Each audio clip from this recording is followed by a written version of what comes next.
এই যে মাহফুজ আলম নামে যেই লোকটা, একটা অসুস্থ মানুষ, একটা অবৈধ উপদেষ্টা।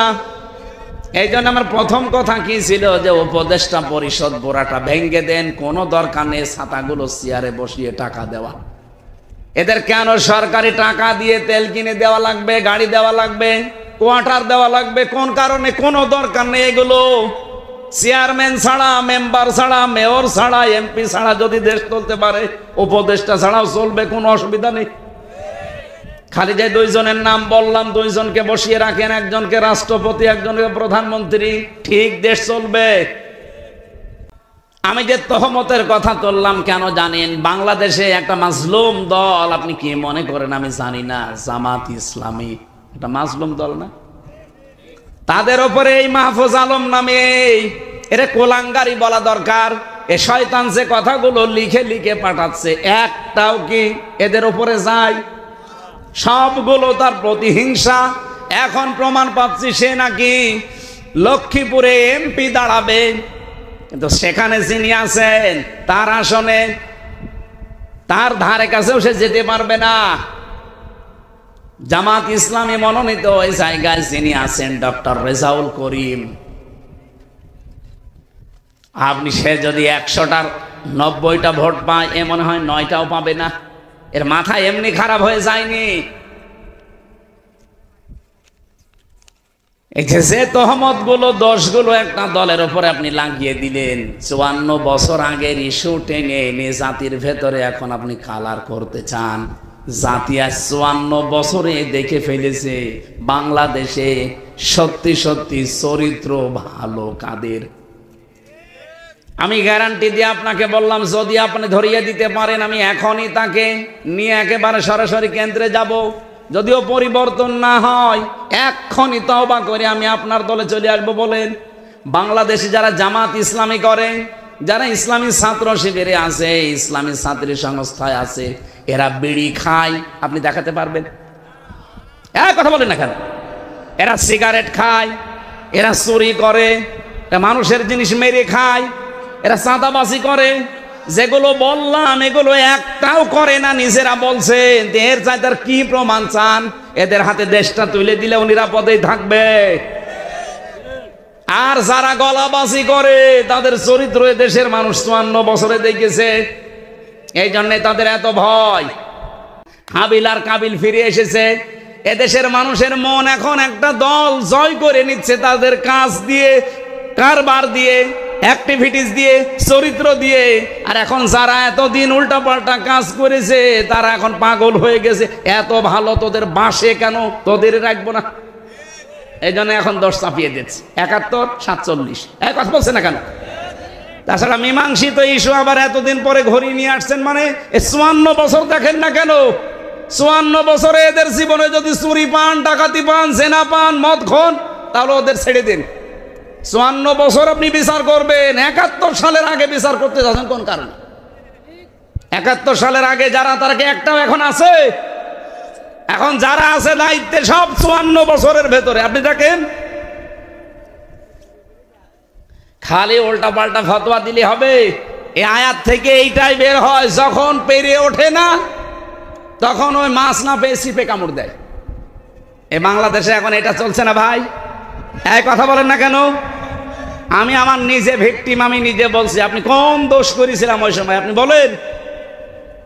আমি আপনার মেয়ের দিকে তাকিয়েছিলাম, আর আপনার মেয়ে যা, ও মেয়ের দিকে তাকানো যায়? ও জামাই বাদ দিয়ে দিয়েছে। আপনি 3টা বছর কোন কারণে আটক করলেন? মামলা হলে জামিন পাওয়ার যদি আমার লিগালিটি থাকে, তাহলে আমার অধিকার এটা। কিন্তু আপনি 3 বছর জামিন তো দেননি, লাল দাগ মেরে দিয়েছেন যেন ও বের হতে না পারে। আমার আর মাওলানা মামুনুল হককে কি ক্ষতি করেছিলাম আপনারা? তো আমি তো কোরআন দিয়েই কথা বলতাম। একটা কথা যদি এতক্ষণ পর্যন্ত কোরআনের বাইরে বলি, আপনি বলেন আপনারটা কবুল হচ্ছে না, আপনার রাগ হওয়া দরকার তো আল্লাহর উপরে। এই যে পরের শব্দে আছে ক্বালা ইন্নামা, ইন্নার পরে যদি মা যুক্ত হয়, বাংলা অর্থ দাঁড়ায় একমাত্র, কেবলমাত্র, শুধুমাত্র, মূলত, হবেই হবে। এইবার 33টা অর্থ আছে শব্দের। ক্বালা ইন্নামা ইয়াতাকাব্বালুল্লাহু মিনাল মুত্তাকিন, কাবিল ডাক দিয়ে বলেছে, হাবিল ডাক দিয়ে বলেছে, কাবিল বড় ভাই, আপনারটা কবুল হয়নি, এ দোষ আমার না। আপনার চরিত্র ভালো না, আপনার মাল পবিত্র না, আপনি চাঁদাবাজি করে কোরবানি দিচ্ছেন। এরকম চাঁদাবাজ দেশে নেই। আমি যে একটা হাদিস পড়েছিলাম, হাদিসটা আপনাদের মনে আছে কিনা জানি না। আন আবি যাররিন রাদিয়াল্লাহু তাআলা আনহু قال قال النبي صلى الله عليه وسلم من ادعى ما ليس له, এদিকে তাকান, من ادعى ما ليس له, কোন ব্যক্তি যদি এমন জিনিসের দাবি করে যে জিনিস তার না, ফালাইসা মিন্না, তার প্রথম শাস্তি সে আমার উম্মত না। বলেন, বাংলাদেশে আগস্টের 5 তারিখের পরে এই 9 মাসে বহু মানুষের চরিত্র এমন ছিল যে জিনিস যার না জোর করে নিজের দায়িত্বে নিয়ে নিয়েছে। এরকম চাঁদাবাজ দেশে নেই না। চাঁদাবাজ নাম শুনলে আবার কিছু মানুষ মনে করে না, ওরা না। আপনার ভেতরে যদি এরকম চরিত্র থাকে, আপনি ওই মাল যার তাকে ফেরত দিয়ে দেবেন, নয়তো আপনি নবীর উম্মত আর নেই। বলেন তো, নবীর উম্মত যদি কেউ না থাকে, ও মরে গেলে জানাজা জায়েজ আছে, কবরে দেওয়া জায়েজ আছে। বিসমিল্লাহি ওয়া আলা মিল্লাতি রাসূলিল্লাহ আমি বলবো কেন? আমি মিথ্যা কথা বলবো না? আপনি তো আল্লাহর নামেও নেই, রসুলের দলেও নেই, আমি মিথ্যা কথা বলতে যাব কোন কারণে? 3টা বছর মাওলানা মামুনুল হকের সাথে আমি এক ঘরে ছিলাম। প্রতিদিন আমার এক কথা বলতো, ভাই হামজা ভাই, যদি জীবনে বাইরে যেতে পারি, জীবনে কোনো দিন বেঈমানের জানাজায় যাব না। বেঈমান পান কোথায় আপনি? বেঈমান আপনি দেখতে পান না, বেঈমানে ভরা। এই হাদিসটা উনি ওই দিন আমাকে শুনিয়েছিল। মুসলিম শরীফের 61 নাম্বার হাদিস, মানিদ্দাগা মা লাইসা লাহু ফালাইসা মিন্না। কোন ব্যক্তি যদি এমন জিনিসের দাবি করে যে জিনিস তার না, জোর করে জবরদস্তি করে নিজের আয়ত্তে নিয়ে নেয়, সঙ্গে সঙ্গে নবীর উম্মত থেকে বের হয়ে যায়। বাংলাদেশে বহু মানুষ এখন নবীর উম্মত নেই, অলরেডি বের হয়ে ইহুদি খ্রিস্টান মুশরিক হয়ে গেছে। সাতক্ষীরায় হয়তো একটু কম আছে। বাবা শাহজালাল সব হালাল করে নিচ্ছে। হ্যাঁ, এই হাদিসের টিকায় আর একটা কথা আছে, আমি মনে হয় বিরক্ত করে ফেলছি, বলবো এই হাদিসটা বলবো। বিশ্বনবী জানিয়েছেন, কোন জিনিস যদি তোমারই থাকে কিন্তু সেটা তুমি হারিয়ে ফেলেছো, হাত ছাড়া হয়ে গেছে, ওইটা যদি আবার তুমি ফেরত পাও, তাহলে তুমি এই হাদিসের যে শাস্তি, সে শাস্তির আওতা মুক্ত থাকবে। আপনি বুঝেছেন? আপনি বুঝলেই হবে, আর কারোর দরকার নেই। না, আমার আর দরকার নেই, এ ভাই বুঝলে আমার যথেষ্ট। আপনি বুঝেছেন কিনা বলেন? টিকা বললাম, এটা হাদিসের টিকায় লেখা আছে, আমি একটা কথাও বানিয়ে বলছি না ভাই, সব আমার পড়া কথা। এখন যদি ভুল হয় তাহলে নবীর কথা ভুল, আমার কিচ্ছু করার নেই।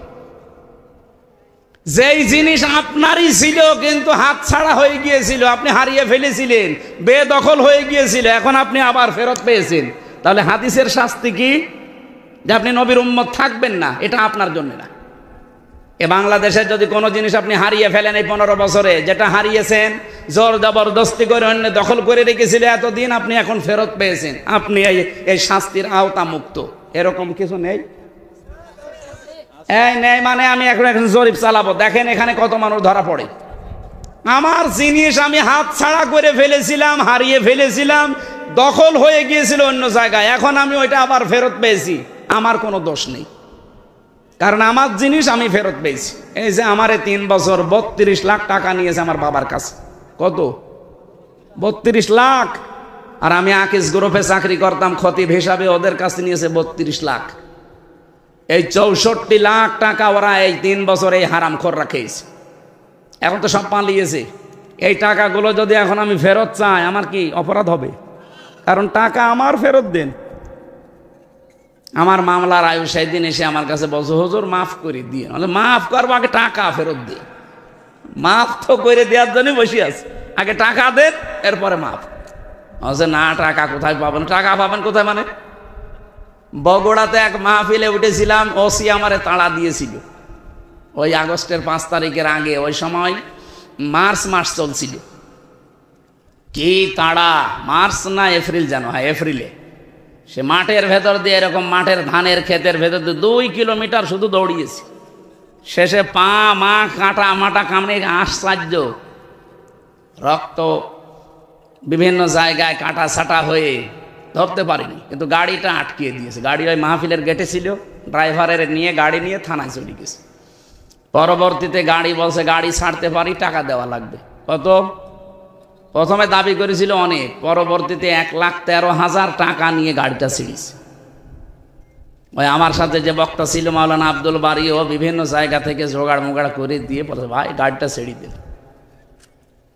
এই আগস্টের 5 তারিখের পরে ও শয়তান, ওর নামে বিভাগীয় মামলা হয়েছে, ও পালিয়েছে।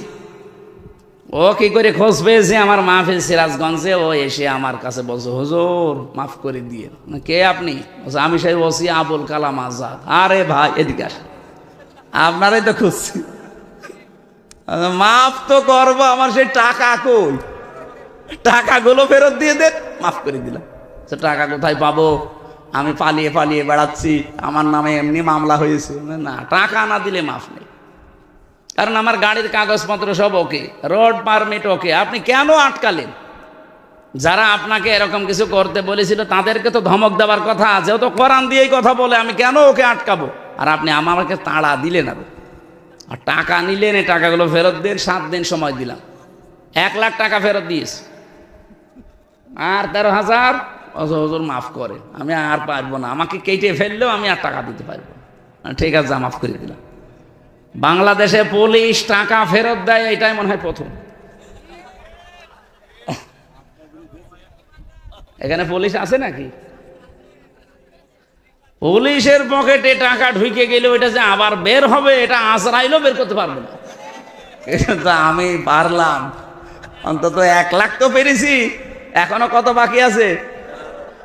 আরে ভাই এই 13,000 তো থানায়, আর ওরা এই 3 বছরে 32 লাখ, আর আকিজের 32, 64 লাখ। যতদিন টাকা ফেরত পাবো না ততদিন খালি কল দেবে, বলবো মাপ নেই, আগে টাকা দিই।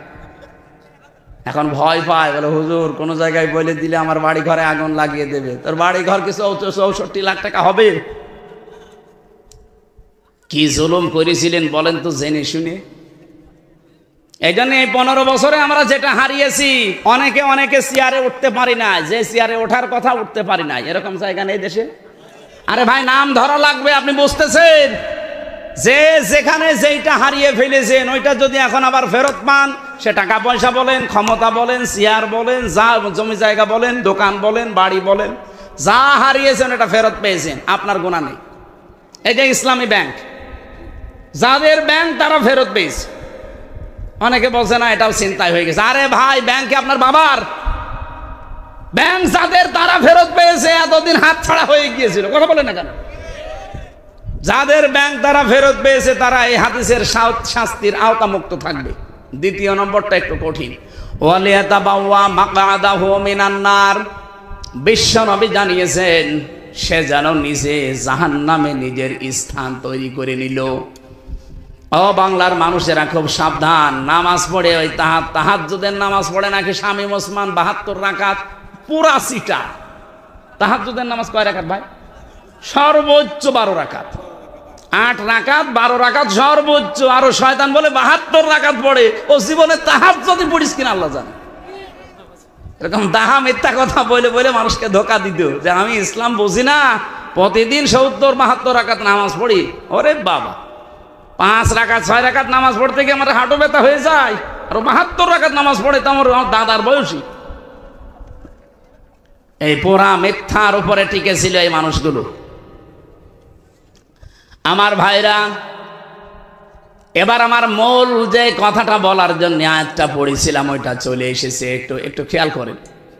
রব্বুল আলামিনের কোরআনে কারিমের এই আয়াতের শেষের দিকে জানিয়ে দিয়েছেন ইন্নার পরে মা দিয়ে। আমি বলছিলাম না, মা শব্দ যদি ইন্নার পরে যোগ হয় বাংলা অর্থ কি দাঁড়ায়? কেবলমাত্র, একমাত্র, শুধুমাত্র, মূলত, হবে, হবে, এইটাই 33টা অর্থ আছে। আল্লাহ বলেন হাবিল তখন ডাক দিয়েছে, হ ভাই কাবিল, তোমার চরিত্রের কারণে, তোমার অবৈধ সম্পদের কারণে তোমারটা কবুল হয় না, আমি করব কি? আমাদেরটা কবুল হলেই তোমার রাগ হয়। এই 9 মাসের ভেতরে আমরা যারা প্রমাণ করেছি চরিত্র দিয়ে, কথাবার্তা দিয়ে, ব্যবহার দিয়ে, মানুষের পাশে দাঁড়িয়ে যে আমরা পারি, তাদের ওপর একটা মানুষের আস্থা অলরেডি এসে গেছে। কিন্তু যারা পারে নাই তারা এখন শুধু মুখের ওপরে চড়ে আছে, ওই কাবিলের মতো। না না, কি আপনি পেরেছেন? এই যে গরম চলছে, কুষ্টিয়া বাংলাদেশ জামাত ইসলামের পক্ষ থেকে স্যালাইন, পানি আর শরবত দেওয়া হচ্ছে, আপনার টাকা নেই? বলেন। কালকে আমার সাতক্ষীরা সদরে বালি থাকি, নাম যেন ওই যে লাভসা, ওখানে সফলতার চাবিকাঠির উপরে আলোচনা ছিল। 5টা কর্মসূচি বলেছিলাম, তার ভেতরে 4 নম্বর ছিল এইটা, আও ইতআমুন ফি ইয়াউমিন যি মাসগাবা ইয়াতীমান যা মাকরাবা আও ইতআমুন জি মাতরাবা, ইয়াউমিন জি মাসগাবা মাতরাবা, দুইটা, একটা মাসগাবা একটা মাতরাবা। এখানে 2টা শব্দের ব্যাখ্যা পেয়েছি আমি। যারা সফল হতে চান